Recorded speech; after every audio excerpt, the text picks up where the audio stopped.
Today's daf is daf Yud Ches, and on line 2, at the end of the line, Lema Misayele. And the Gemara wants to bring a proof for Rav Yehuda from the Mishnah.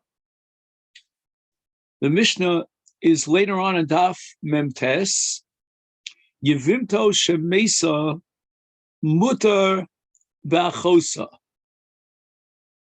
The Mishnah implies that although if the Yevamot dies, he's allowed to marry her sister, but not her mother. Ba'chosa in the heter is limited to her sister. And the reason for that is because he's mutter even achos ishto, his own wife's sister, he can marry after his wife dies. And therefore, for sure, after his Yevamot dies, he can marry her sister.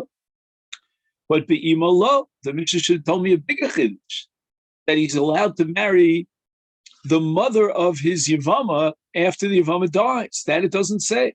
It only says he's allowed to marry the sister of his Yevamah after he dies, because that's no different than the sister of his wife who dies. And if that be the case, this is a proof for Rav Yehuda. And Rav Yehuda's principle is that just like after the death of his own wife, he's not allowed to marry her mother. In other words, chamoso is an isa that doesn't depend upon whether your wife is alive or not. So that isa of chamoso applies and extends throughout the entire life.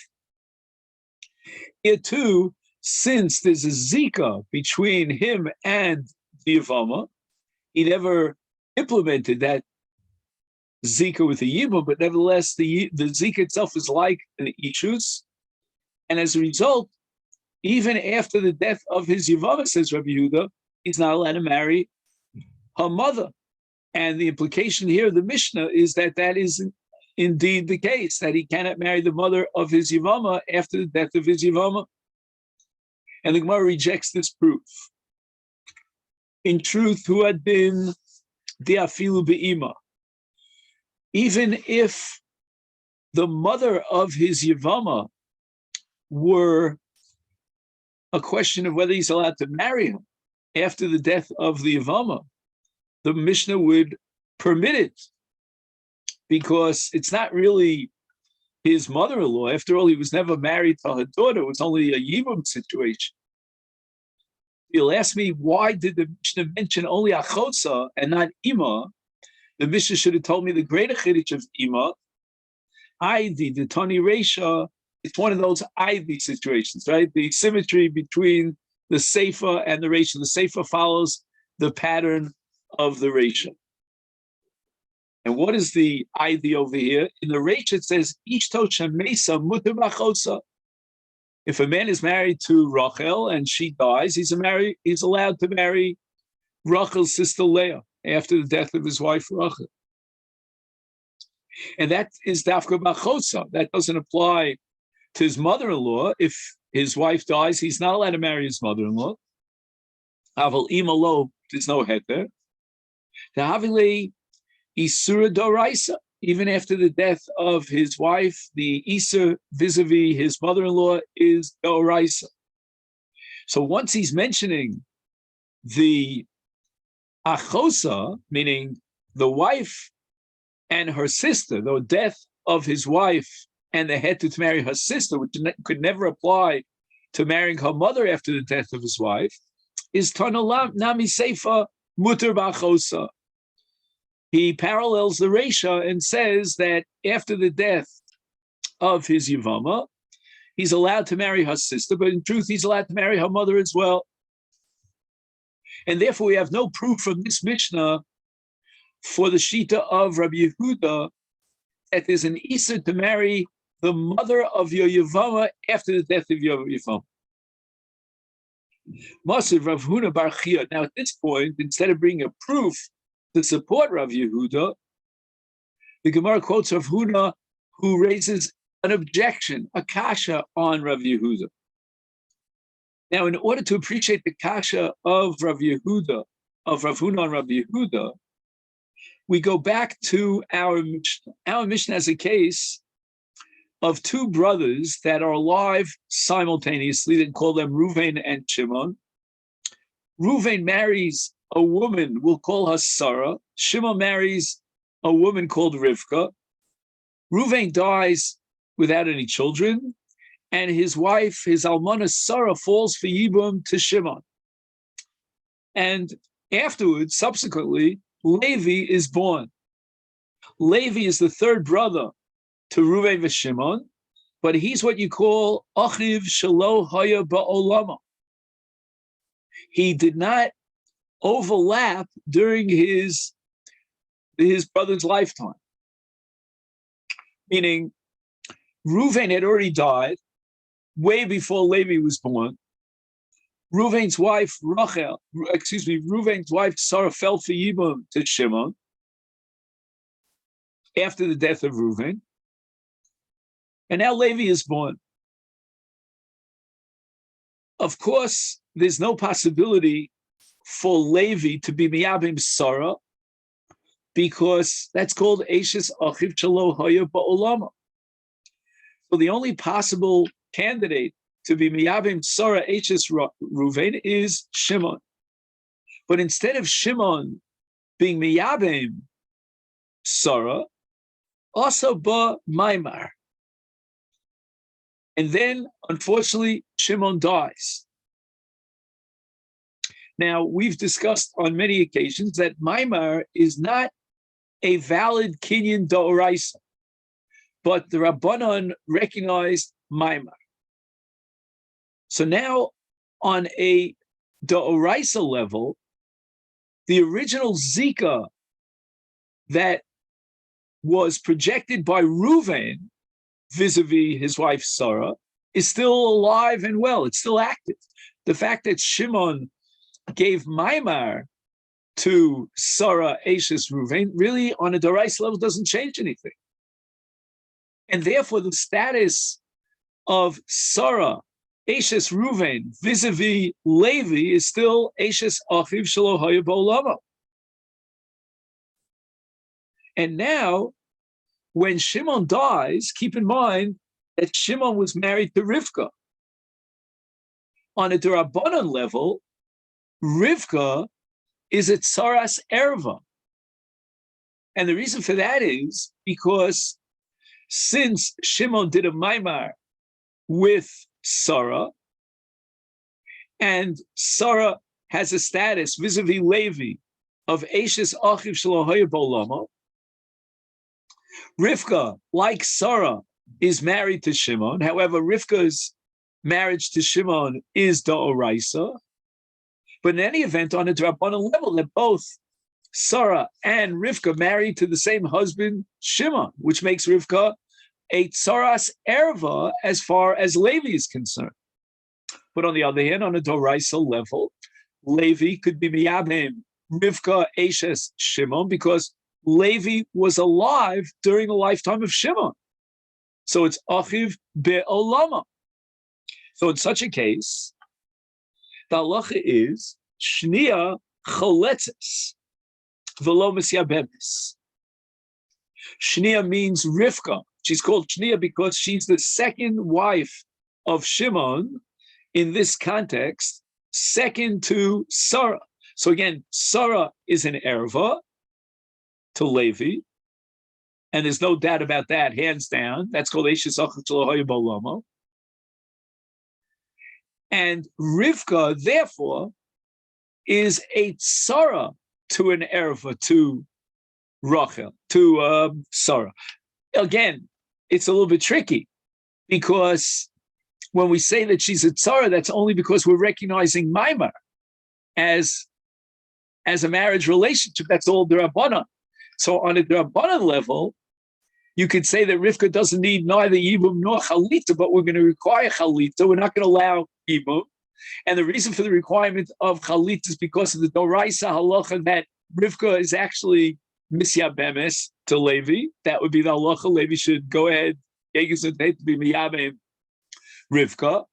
But on a D'Rabbanan level, since Rivka is a Tsaras Erva, insofar as we recognize the Maimar Mirabanan, she cannot have Yibum. So we end up with Chalitza Doraisa, but on a Drabanan level, by virtue of the Maimar, we're going to have to suspend Yibum.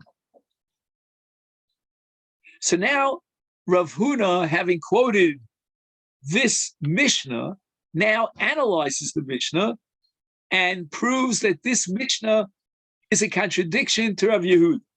How so? Taima, the reason why Sarah generates an Iser Tzara, blocking Yibum, as far as Rivka is concerned, making Rivka into a Tzaras Erva, is the Avad Ba Maimar.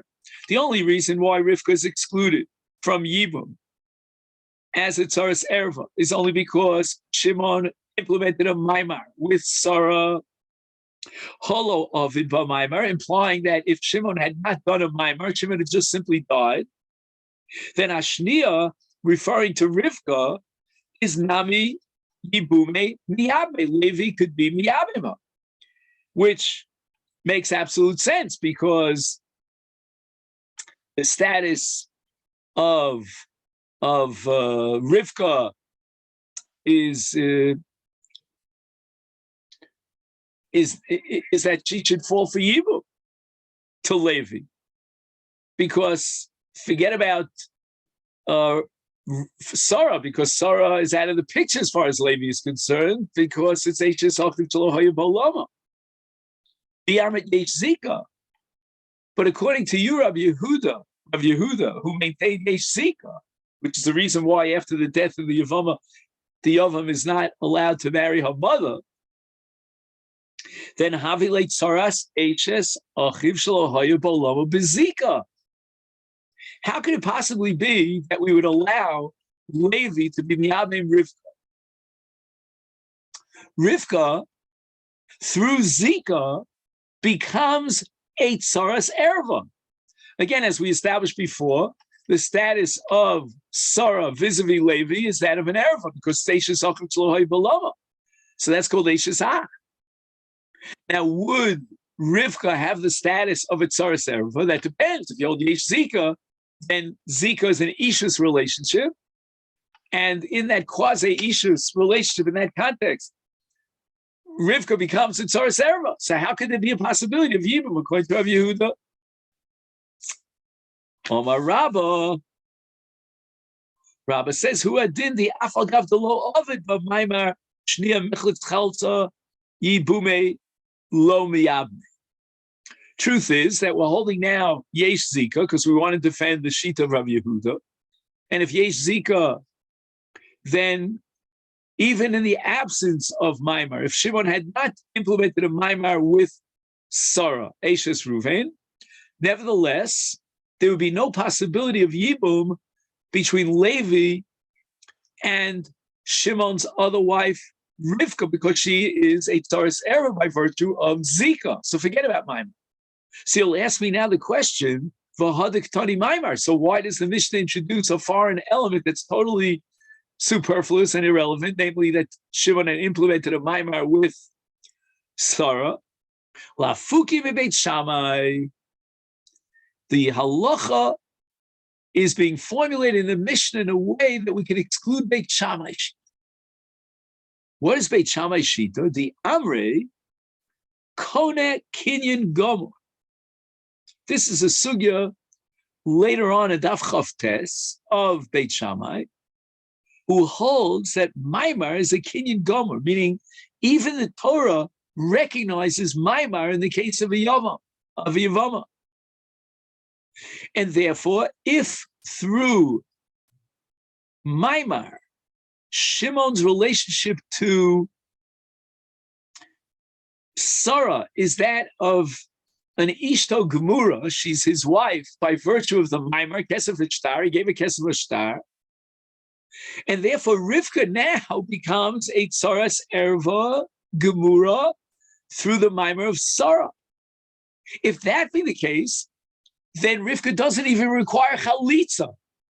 Beit Shammai would say that Rivka's status as a Tzaras Erva is such that it alleviates even from Chalitza. Kamash Malah, and that's what the Mishnah wants to tell me, Lafuke, to exclude the Shita Beit Shammai. And we have to insist on Chalitza. Why? Because Maimer is not a Kinyan Doraisa. And therefore, if Maimer is not a Kinyan Doraisa, Rivka is not really on a Doraisa level, a Tzara of Sarah, and therefore Rivka would fall for Yibum, and that's against Beit Shammai. We're not going to allow Yibum because of the Shita of Rav Yehuda of Yesh Zika, and if Yesh Zika, that creates a kind of a Tzara relationship, and therefore Kamash Malona wants to teach us that Maimer is not Kona Kinyan Gomer against Beit Shammai, but we have to be Machmir as a result of Maimar and create a status of Tsaras Erva, meaning that Rivka is in fact a Tzara to Sarah through the Maimar, but we can't be Mekil and pater her up from Chalitza. And the reason for that is because since Maimar is not a Kinyan on a Doraisa level, therefore, in fact, on a Doraisa level, Rivka is not a Tzara of the Erva here of Sarah. If Rivka is not a Tzara to Sarah, then she needs Yibum. If not Yibum, then at least Chalitza. We're not going to be able to allow Yibum because on a Drabana level, we recognize Maimar, and that makes Sarah and Rivka into Tsaros.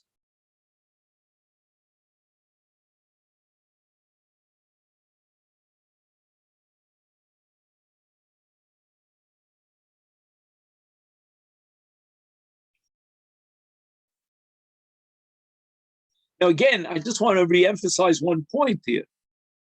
Even though Rav Yehuda is of the opinion that Yesh Zika, that doesn't make Rivka into a Tzara of Sarah. Why? Because we're talking about a Zika in the case of Sarah to the late Shimon, but not to Reuven, not to Levi, because Levi is Eishes Ach Shelo Bolama. So vis-a-vis Levi, there's no Zika to Sarah. The only thing that could establish Rivka and her status as a Tzaras Erva is the Maimar. But nevertheless, there's no way that we can believe Rivka of her requirement, her need for a chalitza, because we're coming lafukir Beit Shammai. Beit Shammai goes as far as to say that she doesn't even need chalitza. And the reason is because according to Beit Shammai, with the Maimar of Shimon to Sarah becomes Ishto Legamre, and therefore Rivka is a Tzaras Ereb. Now we have another question on Rav Yehuda that's being raised by Abaye. Esvei Abaye. Abaye turns to Rabbah and raises an objection to Rav Yehuda from a brayso.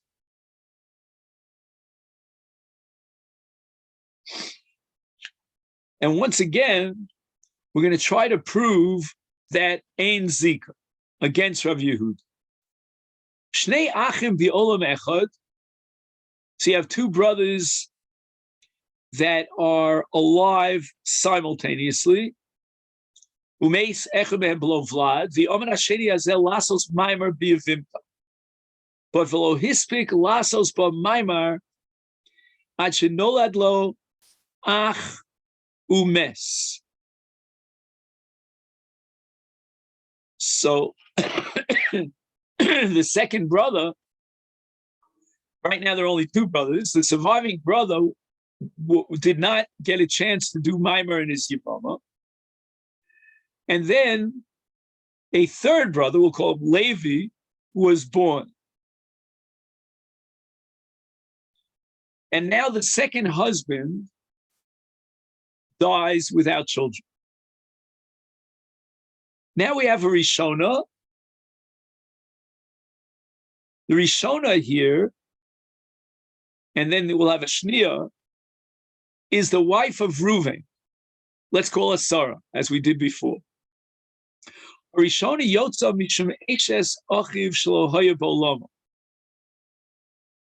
Since Shimon was not miyamim Sarah Eshes Reuven, therefore Sarah Eshes Reuven falls for Yibum to Levi directly from the Zika of Reuven, and that's called Eshes Achiv Shel Haya B'Olamo.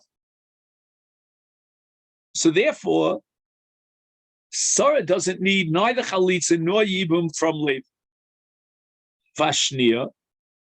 But what about Rivka, the wife of Shimon, after the death of Shimon?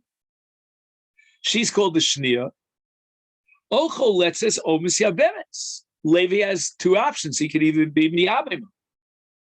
And the reason for that is because as far as Shimon is concerned, Levi and Shimon are hayu ba'olam achas. They live together simultaneously, and therefore the wife of Shimon falls for Yibum to Levi. Now we have a kasha on Rabbi Yehuda. Why? According to you, Rabbi Yehuda, yesh zika, which means that from the moment that Sarah fell for Yibum to Shimon, even before Levi was born, it's as if Shimon had married Sarah, again a quasi half-baked marriage called zika, but it's yesh zika. Is then Havi Le Rivka becomes Sarash Eshes Achiv Shel Haya B'Olamo B'Zika Zu. Through the Zika, when Levi is born, now Rivka is a tzara to Eshes Reuven, and the reason for that is that during the lifetime of Shimon, he was married basically to two wives. He was married to both Sarah by virtue of Yesh Zika, and to Rivka because he married Rivka. Rivka now becomes a tzara to Eshes Reuven Sarah, and Sarah is Eshes Achiv Shel Haya B'Olamo, is an erva. How could it be, therefore, that this brisa would allow Levi to be miyabim Rivka, the wife of his late brother Shimon? And the Gemara answers, this is what Rabbi answers to Abaye Halmani, this brisa reflects the sheet of Rabbi Meir.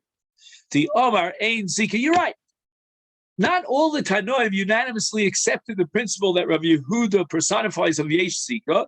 Here we have a Tana named Rabbi Meir, and we're going to prove that Rabbi Meir holds Ein Zika, and therefore this brisa that you're quoting Abaye reflects the sheet of Rabbi Meir. Don't ask me kashas on Rabbi Yehuda from the unique dissenting view of Rabbi Meir. So the Gemara says, how? Abaye says to Rabbi, how do you know that Rabbi Meir holds Ein Zika? Umi svirale Rabbi Meir Ein Zika. On the contrary, I have a mission to prove that Rabbi Meir holds Yesh Zika. You can't pin this on Rabbi Meir Ein Zika. And this is a mission later on in Daf Chavav. Arba Achin, Shnayim Mehem Nisuim Shtei Achios. So Reuven and Shimon are married to Rachel and Leah, two sisters. Umesu Hanisuim Liachos, and both Reuven and Shimon died. And there are two other brothers. Hare Elu, these two sisters, Rachel and Leah, Choltzos V'lo Misyabos.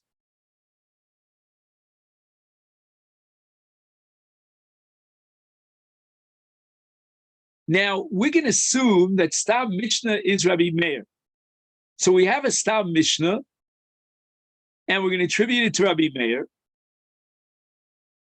And we're going to see over here that V'lo Misyabos is because of a concept called Achos Zikukoso. So when you have two sisters that fall for Yibum, and there's a Zika now to both of these two sisters, each one is Achos Zikukoso.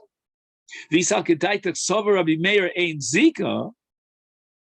So why does it say Choltzos V'lo Misyabos, that there's no opportunity of Yibum? Why is the door closed before Yibum? According to Rabbi Meir, if you hold Ein Zika, then neither one of these two sisters can be classified as achos kukasa. Achos kukasa is like achos ishto, but there's no achos ishto in the case where there's no ishto. And there's no ishto because ain't zika. Isal kedaitach sover Rabbi Meir ain't zika. Hani mitrei bati kasinon. Right? Each one of these two girls, we'll call them Rachel and Leah, fall respectively from Reuven and Shimon, who both died, is high liyabim chada, high liyabim chada. Each one of the two surviving brothers, right? We could call them Levi and Yehuda. Each one of those two brothers should be allowed to be miyabim. One be miyabim Rachel, and the other be miyabim Leah. And you can't tell me that there's an Easter of achos kukasa over here because Rabbi Meir's holy ain't zika. So this Mishnah certainly proves yesh zika, and it's a stam Mishnah to Rabbi Meir. So Rabbah answers Abaye li olam ain't zika, and there's an entirely different reason, a different principle that operates in this context to exclude Yibum. Because again, if you hold Ein Zika, there should be no reason why we shouldn't allow each one of the two surviving brothers, Levi and Yehuda, to marry, respectively, Rachel and Leah, and be the kind of mitzvah, great mitzvah Yibum. Why not? Ein Zika. Mishum de Kasavar, a whole new principle called Osu Levatel Mitzvahs Yevamot. What's going to happen is that if you apply your principle of high liyabim chada, for high liyabim chada, it's going to occur, these two yibumim, in a chronological sequence. There's going to be a time gap between one yibum and the other yibum. Now, what could possibly happen during that time gap? Dilma adi yabim chad, after one was miyabim one, meaning let's say Levi was miyabim Rachel, just to give an example. Mayis idach. What's going to happen is that maybe, just maybe, heaven forbid, Yehuda, the fourth brother, who has not been Mekayim the mitzvah of Yibum, vis-a-vis Leah, dies. After Yehuda, after Levi was miyabim Rachel, Yamos Hasheni, we called him Yehuda, who will die, and he didn't give neither Yibum nor Chalitza to Leah. So again, in your ideal state, one brother will be miyabim one of the two Yevamos, and the other brother will be miyabim the other Yevam. That could be the ideal situation, but it might not happen like that. And in an event that after the first round of Yibum, the other brother, the surviving brother, dies, Kabatalta mitzvahs Yibumim, as far as Leah is concerned, she's out of the picture of Yibum. And why is that? Because who could be miyabim her? Levi can't be miyabim her. He was miyabim her sister Rachel. Levi can't be married to both Rachel and Leah at the same time. So as far as Leah is concerned, she's out of the picture of Yibum.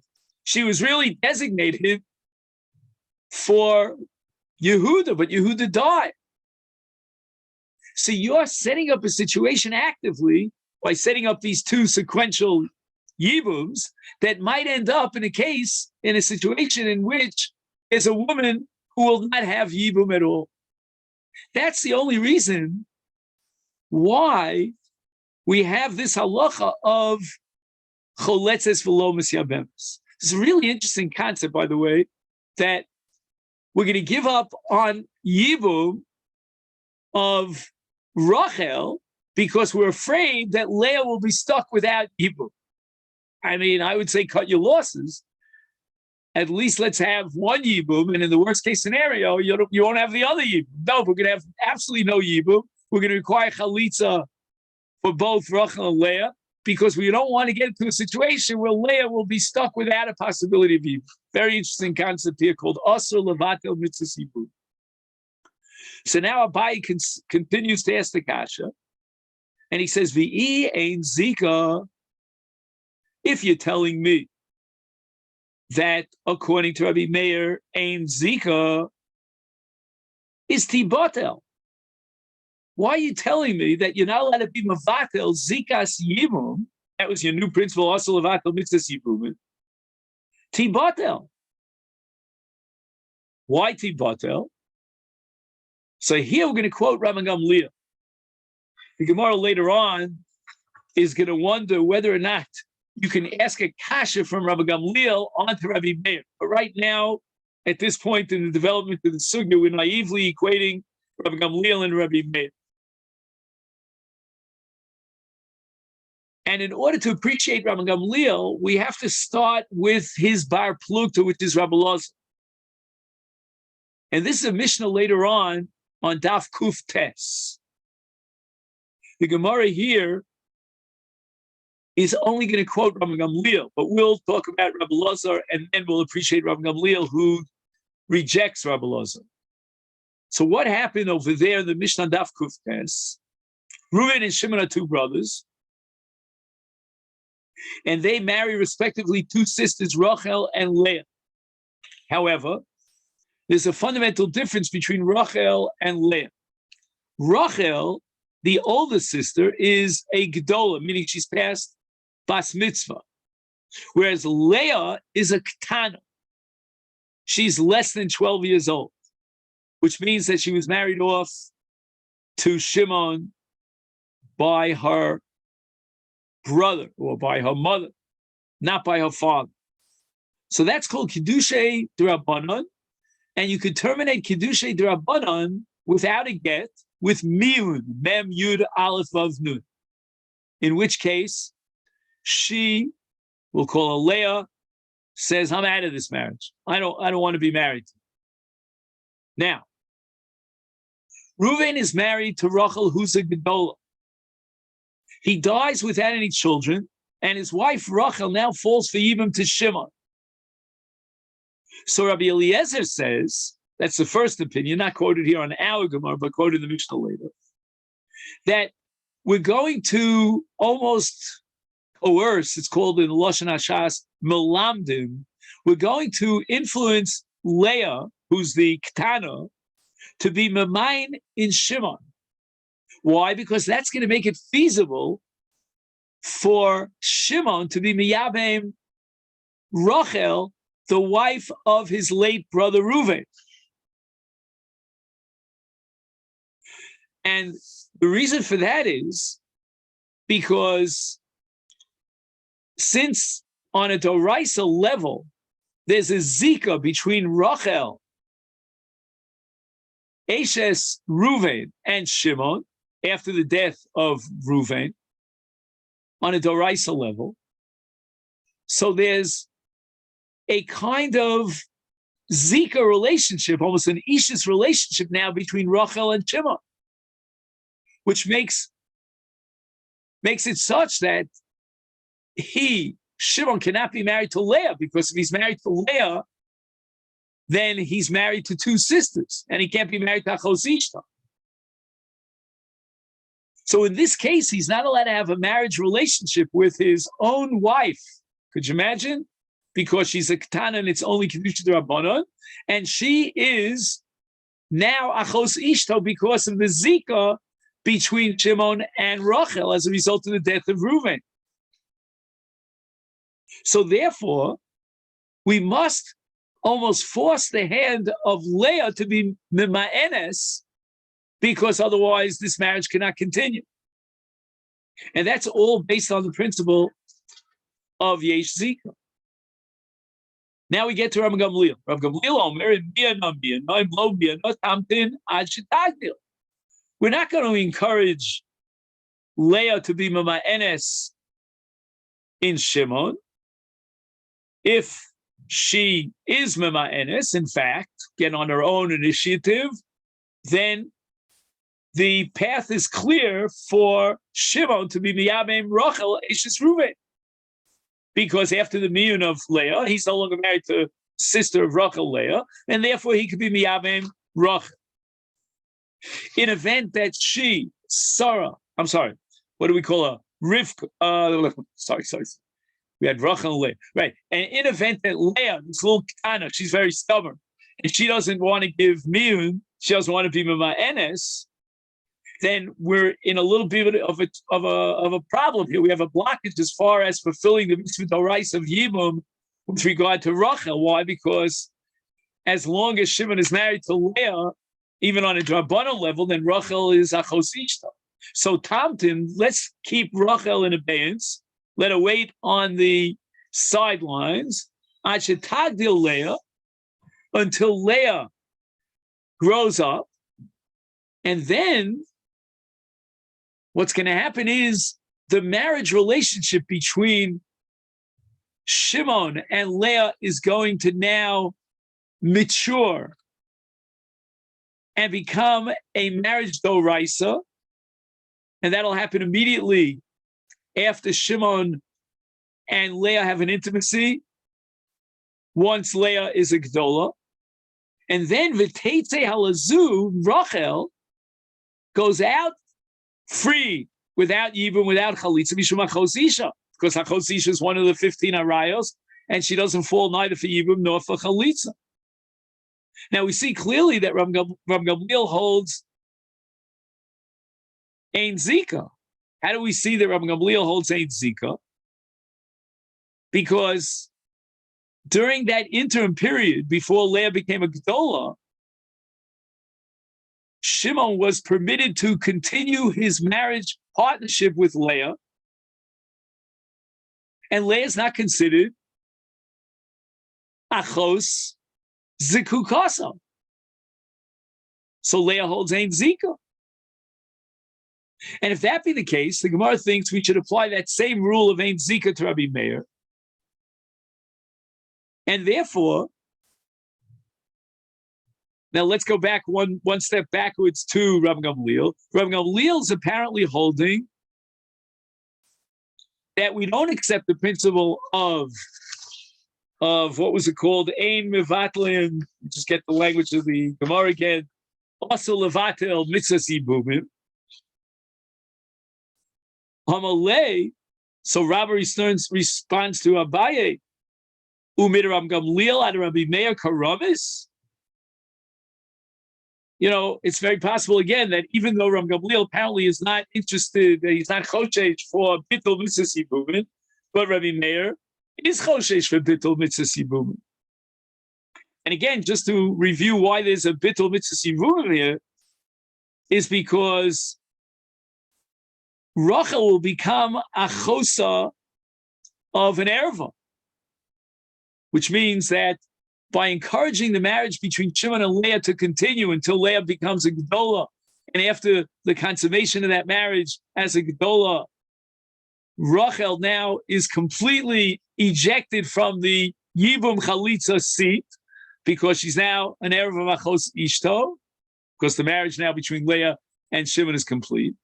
So now it's Bittul Mitzvah Yibumin. Okay, so Rav Gamliel is not Choshesh for Bittul Mitzvah Yibumin, but says Abaye, says Rabbi to Abaye, that doesn't pin Rabbi Meir down.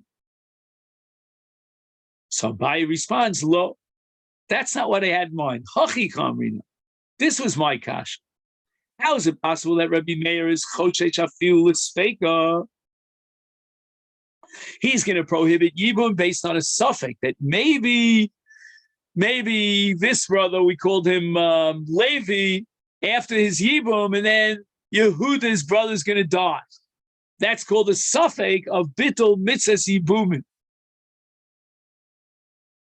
Rav Gamliel, Afilu Levadei Lo Chayish. We have here a case of Avadai, because as a result of the marriage between Shimon and Leah, there's no possibility of Yibum to Rachel because she's an Achos Ishto, and that's a Vadai situation. You don't have to second guess anything. But nevertheless, you're going to allow that situation to evolve and be Mavatal Mitzvah Yibum vis-a-vis Rachel, and that's an Avadai situation. How much more so in a suffering situation we shouldn't be choshesh for bittul mitzvahs yibumin. That was my kasha. And Rabbi answers him, Dilma, man delo chayish. He who's not chayish for bittul mitzvahs yibumin is afil levade lo chayish. And that would mean that if Rabbi Gamliel is not worried about bittul mitzvahs yibumin, not only in the case of Safek, but even in the case of Ada. But man de chayish. But Rabbi Meir, who's choshesh for bittul mitzvahs yibumim, is afil l'sfeika chayish. In other words, the concept of bittul mitzvahs yibumim and the fear that it might undermine the situation of yibum vis-a-vis this girl is so severe that it applies even in the case of Safek. Amalei Abai l'Rav Yosef, Had Rav Yehuda de Shmuel he. Rav Yehuda is a Talmud of both Rav and Shmuel. And Abai wants to clarify that Rav Yehuda's statement of Yesh Zika, which again, let's go over it one more time, after the death of his Yevamot, he's not allowed to marry her mother. That's based on Shmuel. That's based on the Shita of Shmuel.